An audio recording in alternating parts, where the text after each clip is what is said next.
What happens when innocence is twisted and a minor transforms into the coldest killer imaginable? Could that innocence be a facade for a cold, cruel soul? Is the opening line intriguing, shocking, or does it pose an interesting question? Does the video get straight to the most compelling part, or is it too long-winded? The emergency call echoed, a trembling, panicked voice on the other end. "I need help. My mom, I don't know." That was the voice of Carlos Hallowell, a 17-year-old teenager calling for help after finding his mother, Denise Hallowell, collapsed at home with an axe embedded in her head. At first glance, this might seem like a tragic but straightforward case. However, as detectives delved into the investigation, they had no idea they were about to face a manipulation so sophisticated and chilling. We often think that the most brutal crimes originate from strangers, but in reality, according to criminal psychology statistics, a surprising percentage of violent cases, especially homicides, occur within the very family environment where it's supposed to be safest. And when the perpetrator is young, even a child, it sends shivers down our spines, even more, about the complex nature of human psychology. The case of Carlos Hallowell is a prime example of how our understanding of evil can be challenged when a youthful face conceals a soul devoid of empathy. The lesson learned from cases like this is that sometimes the signs of a disturbed psyche are not outwardly obvious. The perpetrator can be the person closest to us, and their innocent performance can deceive even the most seasoned experts. Does the video get straight to the most compelling part, or is it too long-winded? Right now, we will dissect the layers of lies, analyzing every word, every action of Carlos Hallowell during the interrogation to clearly see how a disturbed mind can lead to the most brutal behavior, and how detectives painstakingly unraveled this perfect facade. Let's explore it now. To better understand the tragedy that occurred, we need to step back and look at the family picture of Denise Hallowell. Denise, a 57-year-old special education teacher from Inverness, Florida, was a woman full of love and compassion. She herself was an adopted child, and because of this, she decided to open her heart to foster two other children, Carlos and Angel. This was not just a simple act, but a deep desire of Denise to provide a loving home for less fortunate children, something she herself may have experienced. However, the journey of being a foster mother was not always easy. Denise faced significant challenges. Angel, one of the two children, was described as having a troubled nature, and ultimately, Denise was forced to make a heartbreaking decision: to let Angel go. This event, though necessary, shaped a part of the complex psychological context within the family. The act of a child being returned could sow a subconscious fear, the fear of abandonment, into the mind of the remaining child, Carlos. Did Carlos feel an invisible pressure to be perfect, to avoid being abandoned like his brother? This fear, if it existed, could be a subtle motivator, fueling a desire for control and to hide darker aspects of himself. Carlos Hallowell was kept, and outwardly, the relationship between mother and son seemed normal. They lived together, shared daily life, and even had their own habits, like disagreeing and arguing when spending too much time together and needing their own space. This suggests a complex dynamic where connection intertwined with simmering conflicts. For someone with a controlling tendency like Carlos, minor daily conflicts could gradually accumulate, becoming a powder keg waiting to be ignited. Was this an early sign of an underlying disorder, or just normal friction within a family? In hindsight, the decision to keep Carlos turned out to be a fatal mistake, an irreversible tragedy. And Carlos himself, the only son present at the scene, would soon face questions that only he could answer. This story, once again, reminds us that evil doesn't always take a clear form. Sometimes it hides within the very home. So, what really happened on that fateful day? Let's delve into the crime scene, where physical evidence and conflicting testimonies begin to reveal the truth. When investigators arrived at the scene, the sight before them was a tragic and haunting picture. Inside the house, on the familiar bed, Denise Hallowell's body was found in an unbelievable state. A large axe deeply embedded in her head. This was not just a fatal wound, it was a physical mark speaking to the ultimate brutality of the act that occurred. The size and nature of this weapon suggested an intense rage or a cold calculation, entirely contrary to any normal family argument. From a criminal psychology perspective, the choice of a weapon like an axe often indicates a high degree of personal violence, and sometimes an outburst of extreme emotion. It's not a concealed tool or easily hidden, but a heavy object requiring strength and will to inflict such a severe injury. Was this the act of someone completely out of control, or an expression of power and dominance by the perpetrator? This question would haunt detectives throughout the investigation.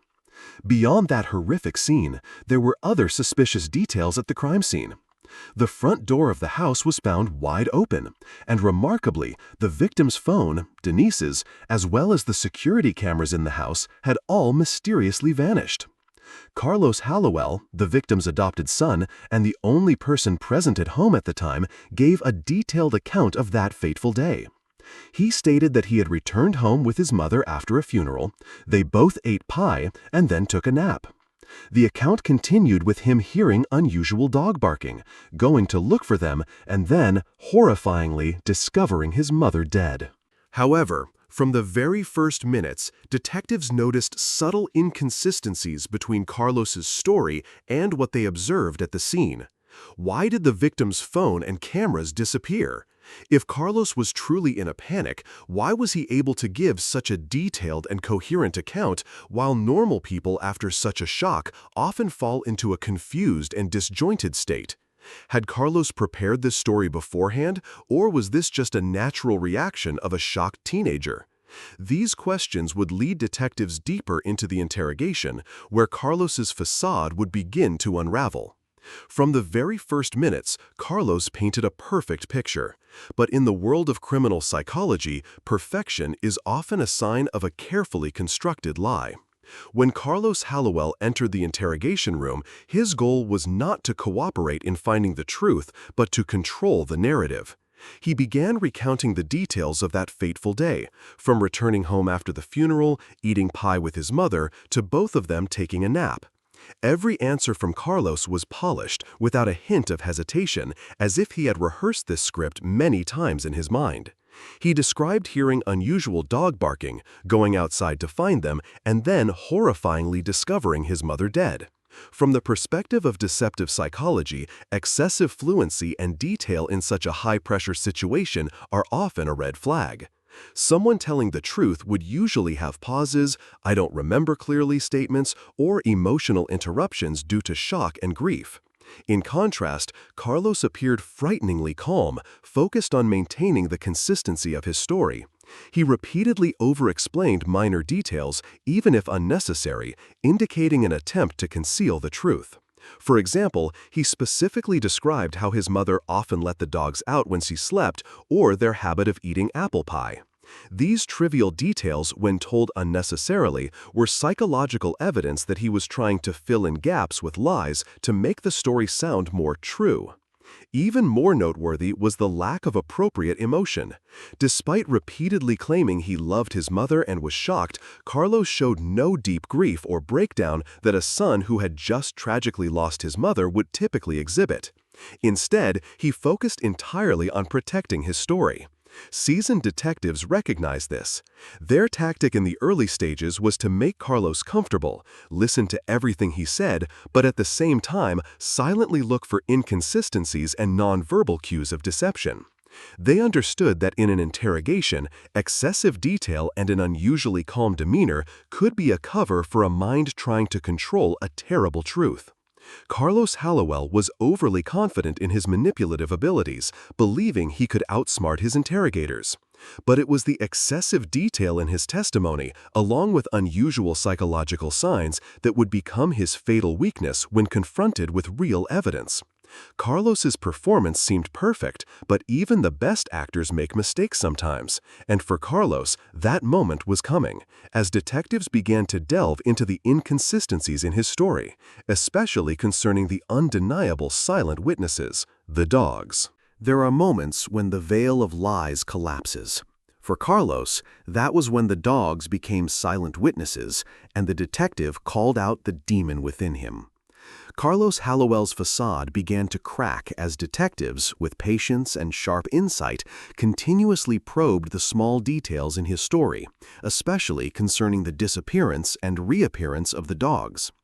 Carlos had stated that the dog barking was what woke him up, leading him to discover his mother. However, when the questions became more specific about the dog's location, how they got out, and whether they were found, Carlos began to falter. He tried to maintain consistency, but the tension gradually revealed itself through unconscious actions. He began rubbing his chin, stroking his hair, clear signs of anxiety and an attempt to collect his thoughts. The climax of the interrogation came when a detective, after listening to Carlos's performance, delivered a direct and cutting remark. "You're putting on a pretty good show. Your behavior is very similar to a psychopath." This was a rare and risky moment in any criminal interrogation. A detective directly calling a suspect a sociopath could cause the suspect to immediately go silent and demand a lawyer, ending all conversation. However, in this case, the detective seemed to gamble to provoke Carlos, pushing him to his limit to reveal his true nature. Carlos's reaction was a clear testament to the accuracy of that remark. He immediately lost his composure. His calm demeanor vanished, replaced by anger and defensiveness.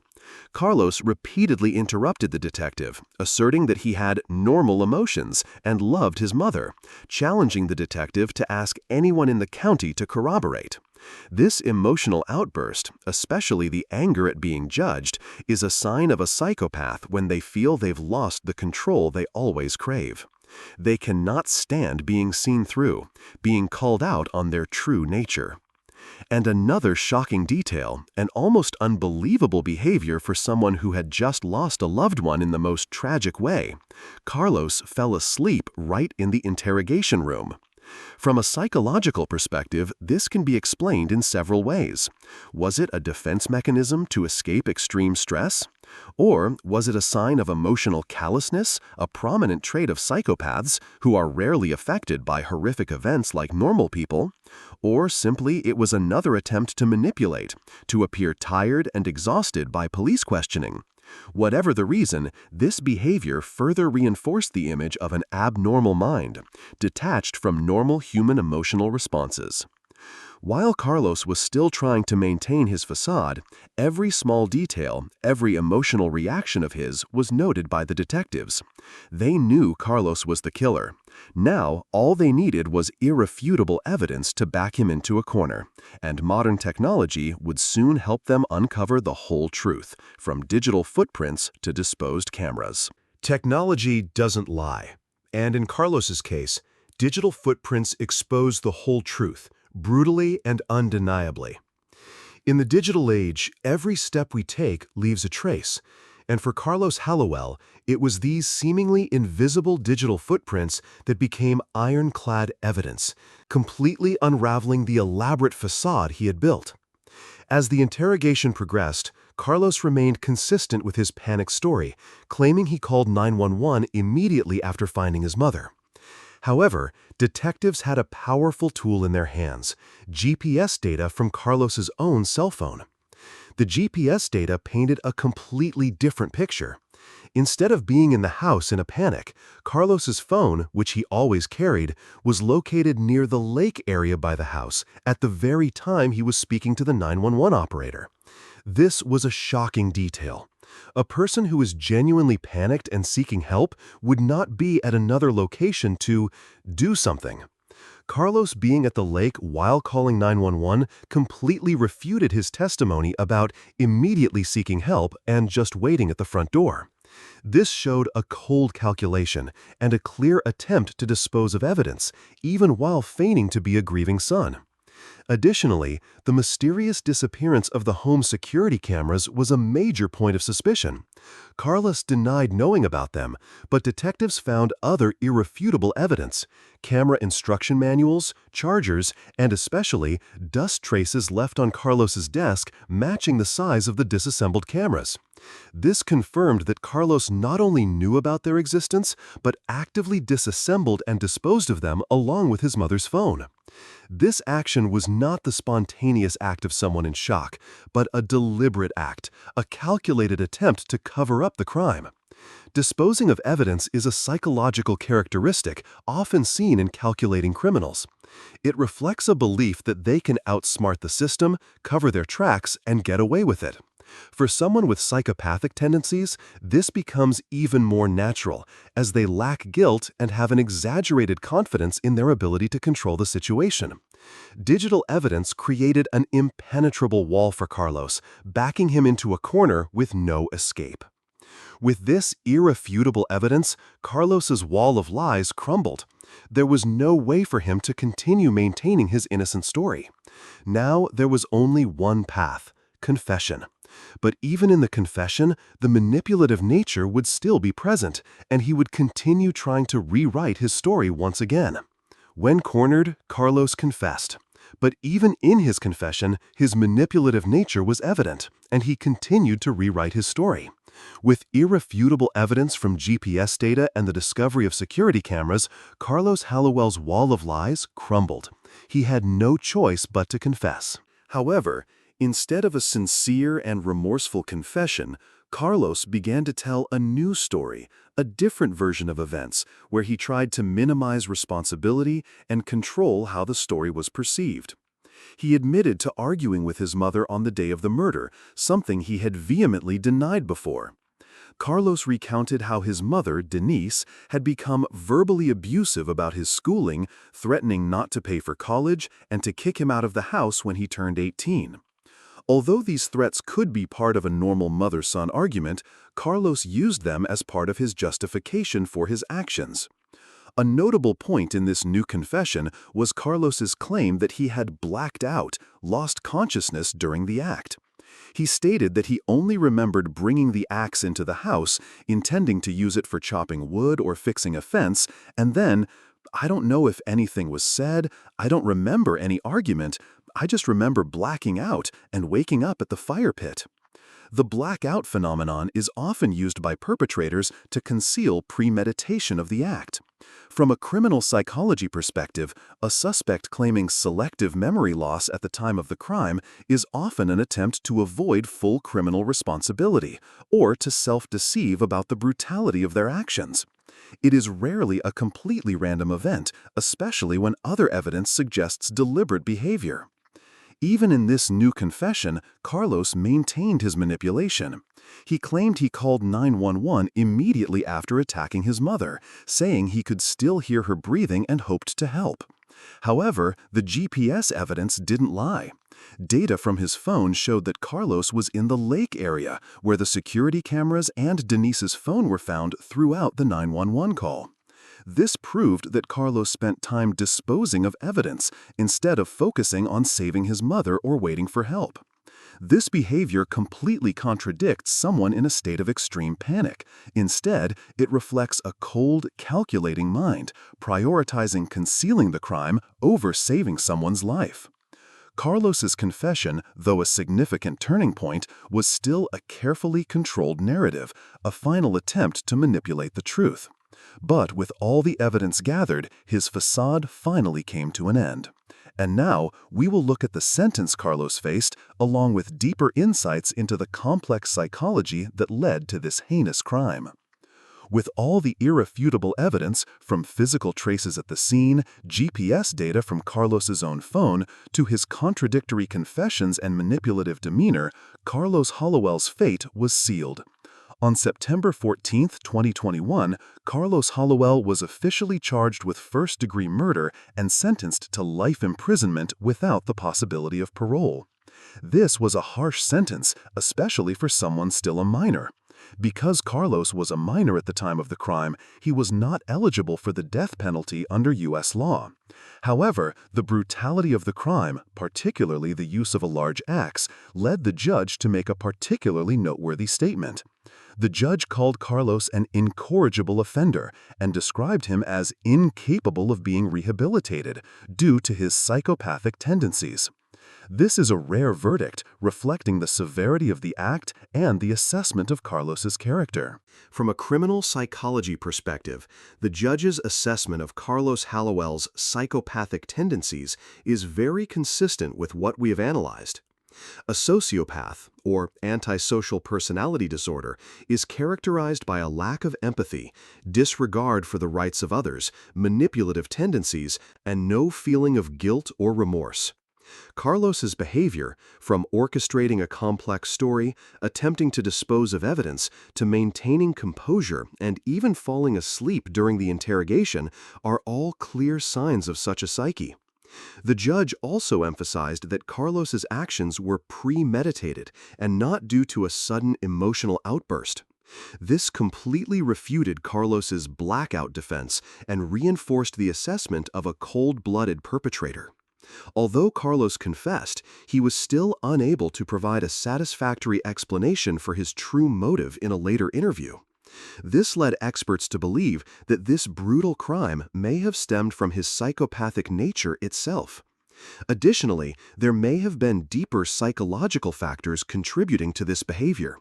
One hypothesis is Carlos's fear that if Denise was unhappy with him, she might abandon him, just as she did with Angel. The fear of losing control or being abandoned could have led to an accumulation of negative emotions, and when it reached its limit, it erupted into extreme violent behavior. Or, as some experts suggest, this could also be a manifestation of schizoid personality disorder, where a person is unable to form deep emotional relationships and does not feel guilt. The Carlos Hallowell case is a chilling reminder of the hidden corners of human psychology and how evil can hide beneath an unexpected facade. It raises the question, was it the fear of losing control, the fear of abandonment, or simply his psychopathic nature that pushed Carlos to this brutal act? We would love to hear your thoughts on this case. Please share your insights in the comments below. And don't forget to like, share, and subscribe to our channel to explore more haunting true crime cases, where we will continue to delve into criminal psychology to better understand what drives human behavior.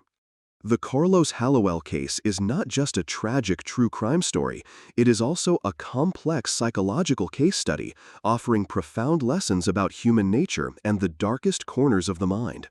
This story has clearly exposed the danger of severe personality disorders, especially psychopathy, when they go undetected and untreated. It shows that appearances can be deceiving, and the most sophisticated manipulators can hide right in our most familiar environments. We cannot prevent all crimes, but a better understanding of the psychological signs of individuals prone to violence or personality disorders can help raise public awareness.